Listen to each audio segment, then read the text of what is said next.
Imagine a scene that would have seemed impossible just months ago. A former president of the United States, one of the most well-known and consequential figures of his generation, sitting in a closed-door hearing room, under oath, answering questions from members of Congress. Not for a routine update or ceremonial appearance, but in connection with one of the most explosive criminal investigations in recent memory, the long, sordid, and deeply troubling saga of Jeffrey Epstein, a man whose name became synonymous with exploitation, abuse, and a network of power that protected him for decades. In early 2026, Bill Clinton walked into that room, aware that the world was watching, even if the cameras were barred from entering and the public could only glimpse tiny fragments of what occurred. This was historic, not just because it involved a former president, but because it marked the first time in modern history that a former commander-in-chief was compelled, under threat of subpoena, to answer questions from Congress about his past relationships and connections. Clinton began with a simple, direct statement. He denied any knowledge of the crimes Epstein was committing. With calm but firm words, he told lawmakers that he had no idea of the grotesque abuses that were happening behind closed doors, hidden from nearly everyone for years. He drove home a message he repeated multiple times, that he saw nothing, heard nothing, and did nothing wrong in his interactions with Epstein. He placed the blame squarely on Epstein's ability to conceal his crimes from the world, describing how even those close to him only saw a polished exterior and none of the terrible reality beneath it. This wasn't a simple press statement or a scripted comment released on social media. This was an authenticated, sworn deposition before members of the House Oversight Committee, a place where answers, or lack of them, carry legal weight. Clinton acknowledged that he had met and traveled with Epstein years earlier, but emphasized that this was long before the full scope of Epstein's criminal behavior had become public knowledge. At the time of Epstein's first major guilty plea in 2008, Clinton said he had already distanced himself and had no indication of the sex trafficking and abuse that would later emerge. At points during his testimony, he even made clear that had he known anything, he would have acted differently, that his own background and principles would have compelled him to report wrongdoing rather than ignore it.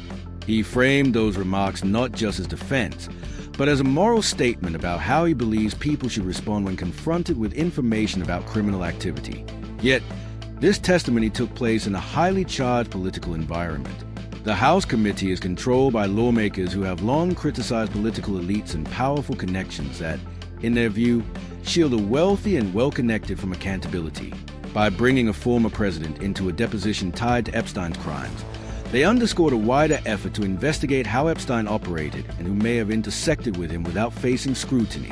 Clinton pushed back against criticism of the proceedings, but he also argued that it was unfair for lawmakers to have subpoenaed his wife, a former Secretary of State who had her own day of testimony.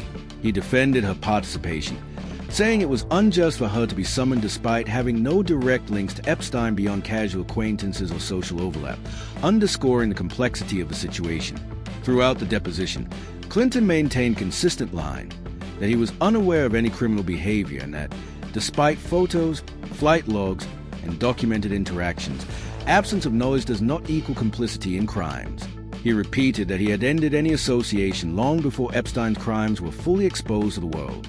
The repercussions of this moment extend beyond Clinton alone. As the first former president to testify under subpoena in decades, his testimony may set a precedent for how former leaders are held accountable when questions arise about their relationships with controversial figures. It also reignited debates across the political spectrum. Some see this as a necessary step in unraveling how Epstein managed to evade scrutiny for so long, and whether powerful networks abetted his ability to avoid detection. Others view the proceedings as politically motivated grandstanding that distracts from victim advocacy and the real crimes committed by Epstein himself. For many Americans and observers around the world, Clinton's testimony raised questions about transparency, accountability, and trust in leaders who once stood at the highest levels of power.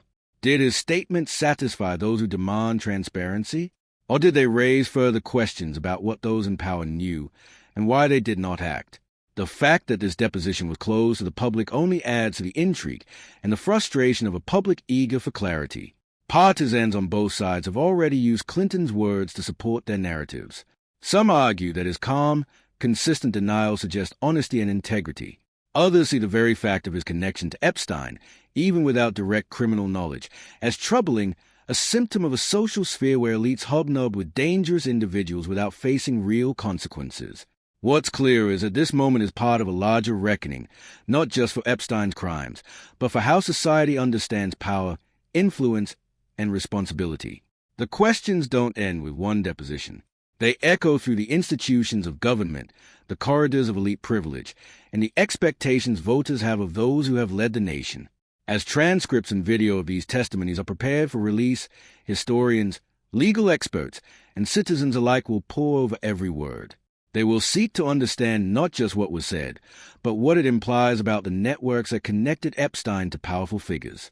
They will debate what true accountability looks like when dealing with crimes that were concealed for so long. In the end, Clinton's testimony may be remembered as a historic moment, not just because of who he is, but because it forces a national conversation about visibility and ignorance, about connections and culpability, and about the shadowy spaces where influence and crime intersect.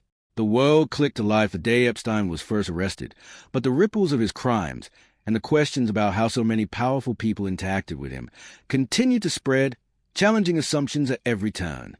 And as the final pages of this chapter are written, one question remains at the forefront. In a world where secrecy can shield the guilty for years, are explanations of "I saw nothing" ever enough? Or do they leave us wanting a deeper reckoning with those who stand close to power?